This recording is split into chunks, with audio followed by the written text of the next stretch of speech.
He lied. Governor Gavin Newsom looked California in the eye and lied about President Trump's outreach during the LA riots. But Trump, he kept the receipts. He kept the phone logs, the timestamps, 16 minutes of conversation where Trump told Newsom to get his act together. Now federal agents are being assaulted, cities are burning, and Newsom is playing victim while suing the president. Some are calling for his arrest. The speaker wants him tarred and feathered. And what you're about to see is a governor so desperate to save his political career, he will sacrifice public safety and lie about federal help. This is not just incompetence, it is calculated deception at the highest level, and the evidence is damning. Keep watching, because we're bringing the receipts. And while Newsom destroys California with lies and lawlessness, the next generation needs truth more than ever. And that is where the Tuttle twins comes in. Freedom is never more than one generation from extinction, and California proves what happens when kids are indoctrinated instead of educated. Now, the Tuttle Twins monthly magazine that I get for my own family, it teaches children real economics, liberty, and personal responsibility through engaging comics, activities, and real-world lessons. No woke propaganda, no government worship, just the principles that built this nation. And while Newsom teaches kids that criminals are victims and laws don't matter, Tuttle Twins teaches them about free markets, individual rights, and why socialism always fails. Pick up a subscription for your child, your niece, your nephew, your grandchild for just $56 a year. You go to TuttleTwins.com/next. It's linked down below. Don't let your children become another California casualty. Arm them with the truth. The battle between Trump and Newsom has now reached a boiling point. First, let's hear what Tom Homan, Trump's border enforcement chief, had to say about calls for Newsom's arrest. Despite Trump's provocative statement, Homan keeps it professional, but pay attention to his careful wording. This now is a law enforcement official who knows exactly where the legal lines are drawn, and his response reveals just how close Gavin Newsom might be to crossing them. Watch. California specifically, the president told reporters earlier that if he were you, he would have the governor of California arrested. Can you just clarify where that stands and if that is something that you personally are advocating for? You know, like I did an interview yesterday with NBC reporter here's a conversation was, as you and I talked about many times, you can protest if you want. You have that First Amendment right. But when you cross the line of putting your hands on an ICE officer, impeding our enforcement operations, knowingly harboring, concealing illegal alien, that's a crime. And I said last night, they can protest all they want, when they cross that line, we'll seek prosecution. And last count, we have just about 50 protesters who've been arrested, criminally being prosecuted for violating the law. And when I reported asked me, would that include politicians like Mayor Bass or Governor Newsom? I said, well, of course. It includes anybody that commits a crime. But Governor Newsom has not done anything to warrant an arrest in your view right now, correct? I don't see him. Not at this time, absolutely not. Did you hear what he said? Not at this time. Those words say everything. The door isn't closed on potential charges. It's just not there yet. But the real bombshell comes from California's own Congressman, Democrat Jimmy Panetta, just delivered one of the most unhinged takes we've ever seen on these riots. He's literally claiming, ready for this, that Trump orchestrated the violence for photo ops. Okay, this is Soviet-level propaganda from an elected U.S. official. Watch him now blame Trump for the riots that started before federal forces even arrived. Okay, the desperation to protect Newsom is now reaching pathological levels. Watch. Donald Trump does not like California. He doesn't like our policies. He does not like our politics. But you know what? That's okay. Because clearly, based on the election, California does not like the personality, the narcissistic personality of Donald Trump, and we clearly do not like his policies. This is about provocation. It was Donald Trump who sent in the military to a peaceful protest. Do you see how they're twisting this already? You see? Trump sent in the military to stop a peaceful protest. Do you hear how he's twisting it? Yeah. Cities are burning. Cars on fire. Officers getting stoned in the streets. And Trump?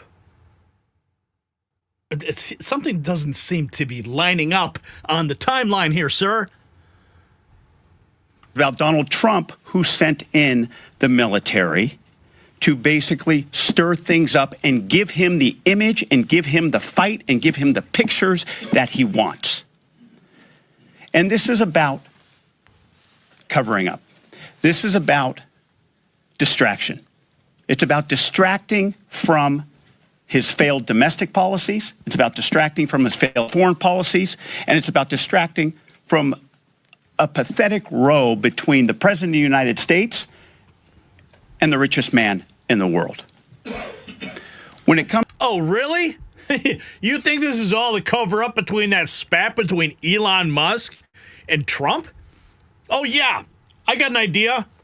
Yeah, me and Elon trading barbs on Truth Social and X. How about we just redirect everyone's attention to the rioters in Los Angeles, and we'll send in the National Guard and we'll send in the Marines, so everyone can focus on the burning city that started before I even got there, and stop reading all the mean tweets. Yeah, sure. That's probably one of the greatest conspiracy theories I've ever heard. To Californians, we will continue to protest, and we will continue to do it in a peaceful way. And those who don't are going to pay the consequences. Because when it comes to Californians, we support immigrants. And yes, we support the Constitution. Trump sent in the military to stir things up. This, my friends, is called gaslighting on steroids. The riots were already happening. We have the footage. We presented it to you. President Trump himself explained his decision-making process, and it's a masterclass in leadership versus bureaucratic paralysis. He's done waiting for failed governors to protect American citizens. Now listen to him. His own words. The President of the United States in the Oval Office contrasts his approach now with the restraint he showed in his first term. This time, he's not asking permission to save American cities from burning. Watch. You have to remember, I've been here before, and I went right by every rule, and I waited for governors to say, send in the National Guard. They wouldn't do it. They wouldn't do it, and they just wouldn't do it. It kept going on and on, got worse and worse. And in Minneapolis, that city was burning down 7 days, and I said, I don't care. The governor, who's a governor that just happened to be running for vice president, a total... You talk about an incompetent governor. He's an incompetent person. That he was picked. Well, I was actually very happy he was picked for other reasons. But this guy wouldn't call the National Guard. And we ultimately just sent in the National Guard. We stopped it. But that was after 7 days. And I said to myself, if that stuff happens again, we've got to make faster decisions because they don't want to do it. The radical left, it's usually radical left, and it's usually governors that are Democrat, and they don't want to call them in. They don't want to save lives. They don't want to save property. They don't want to call them in. I don't know what it is. We sent them in, not early. We sent them in late as far as I'm concerned. But big problems, as you know, 3 nights ago, big problems were ensuing. If we didn't send in the National Guard quickly, right now, Los Angeles would be burning to the ground. No more waiting for governors who won't act. That is what executive leadership looks like when lives are on the line. Now, let's go to Speaker Johnson. He wasn't messing around when he spoke about Newsom's behavior. While he stopped short of calling for arrest, his language was rather explosive. The Speaker of the House just said a sitting governor should be tarred and feathered. Okay? You know what that is, right? That takes us back to the Revolutionary days, right? This is not political theater. This is a constitutional officer accusing a state executive of being an accomplice to assault on federal agents. The implications, staggering. Watch. The president said, possibly in jest, that if he were Tom Homan, he would arrest Gavin Newsom. Do you believe that Newsom should face consequences in a legal way? That's not my lane. I'm not going to give you legal analysis on whether Gavin Newsom should be arrested, but he ought to be tarred and feathered. I'll say that. I mean, look, he's standing in the way of the administration and the carrying out of federal law. Right? He is applauding the bad guys and standing in the way of the good guys. He is trying to. He's a participant, an accomplice in our federal law enforcement agents being not just disrespected but assaulted. This is a serious problem, and the governor is now filing a lawsuit against the president. What a joke. Do your job, man. That's what I tell Gavin Newsom. Do your job. Stop working on your rebranding and be a governor.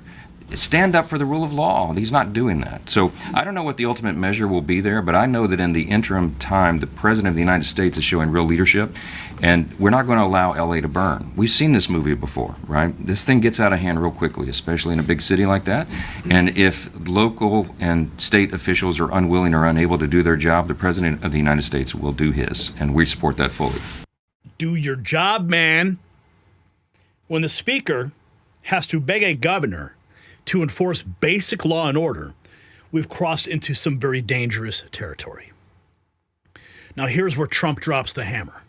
He reveals his last conversation with Newsom, including exactly what he told California's failed governor. But more importantly, he exposes who these rioters really are and why Newsom's inaction is so dangerous.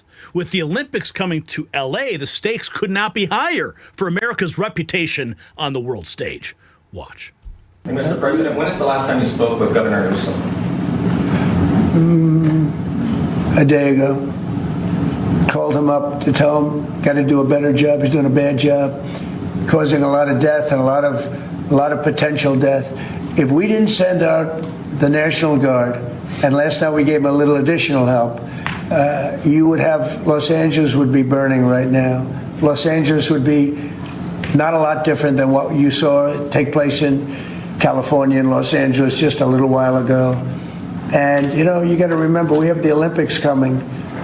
And we don't want people looking at Los Angeles like it would have been. It would have been bad. Last night they had total control. If we didn't have the military in there, the National Guard, and then we also sent in some Marines, we had some bad people.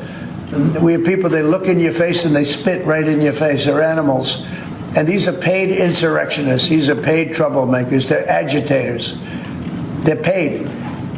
Do you think somebody walks up to a curb and starts hammering pieces out, has all the equipment necessary, and starts handing it out to people to use as a weapon? These are paid insurrectionists or agitators or troublemakers. You can call it whatever you want. And we ended it, and we have in custody some very bad people. Some very bad people. Mr. President. Did you see the guy throwing the rocks at the police cars as they went by and crushing their windows and endangering our police? We're not going to let that happen. Animals. That's what he called them. Animals who spit in officers' faces. Paid insurrectionists with pre-positioned weapons. This is organized warfare against law enforcement. And Newsom is protecting them. But the most damaging revelation was yet to come. Newsom flat out lied about Trump never calling him. When challenged, Trump didn't just deny it, he brought receipts. Here, watch. Fox News' John Roberts reveal the phone logs that prove Newsom is a bald-faced liar. 16 minutes of conversation where Trump told him to get his ass in gear. The evidence is irrefutable. Watch. He said the first call to Gavin Newsom was not picked up. The second call Gavin picked up. We spoke for 16 minutes. I told him to essentially, quote, and this is quoting the president, get his ass in gear and stop the riots, which were out of control more than anything else. This shows what a liar he is. Said I never called. So here is the evidence. And here is the call log that the president sent me from his phone. This was June the 7th. Now, granted, this was on Saturday. But look, there's 1:22 o'clock in the morning. which would have been 10 o'clock at night, 10:22 at night, California time. There was an outgoing call for 4 seconds, and then there was an outgoing call for 16 minutes. So that from the president, which says is proof that he spoke to Gavin Newsom early in the morning, our time, late at night, Friday night, would have been June 6th, I guess, in Los Angeles. So, Governor, over to you for the response. I was going to say that's next, right? We're waiting to see what if Governor Newsom has a response to the president's. Essentially, what he has there is the receipt for what he says is the call that was made. It's all about in the the long receipts. Conversation. Yeah, exactly. In a 16-minute conversation. As you mentioned, as things were heating up is the timing of that call, as things were really just beginning to get started. So it'll be interesting to see where this goes. Dan, as the president. Trump sending screenshots of the call logs to Fox News. 2 calls, 16 minutes, documented proof. Newsom lied to America about the president's outreach during a public safety crisis. This isn't just about one lying governor. It's about a pattern of Democrat leaders who will sacrifice public safety for political points. Newsom would rather see L.A. burn than admit Trump was right. Okay, he would rather federal agents get assaulted than cooperate with immigration enforcement. He'd rather lie about phone calls than take responsibility for his failures. So the speaker's right. This is about more than incompetence. When you actively obstruct federal law enforcement, when you lie about federal outreach during emergencies, when you choose criminals over citizens, you've crossed from bad governance into something much, much darker. If you got value from this report, tap subscribe, because it's time for my final thought. My friends, this exposes the rot at the heart of Democrat governance. Newsom isn't just a bad governor, he is a danger to public safety. When you lie about federal help during riots, when you protect violent criminals over law-abiding citizens, when you sue the president for enforcing federal law, you are no longer a leader. You are an obstacle to justice. Every California parent whose kid can't walk safely to school, every business owner watching their lives' work burn, every cop dodging concrete blocks, they're all victims of Newsom's narcissistic policies. He cares more about his presidential ambitions than your survival. I showed you the phone logs. They prove it. Trump reached out. Newsom lied about it. So here's my question. Should lying about federal emergency assistance during a riot, should that be a federal crime? You tell me, yes or no. I want to hear in the comments down below. Let's talk about it. And grab your next news gear and show you stand with truth over political lies.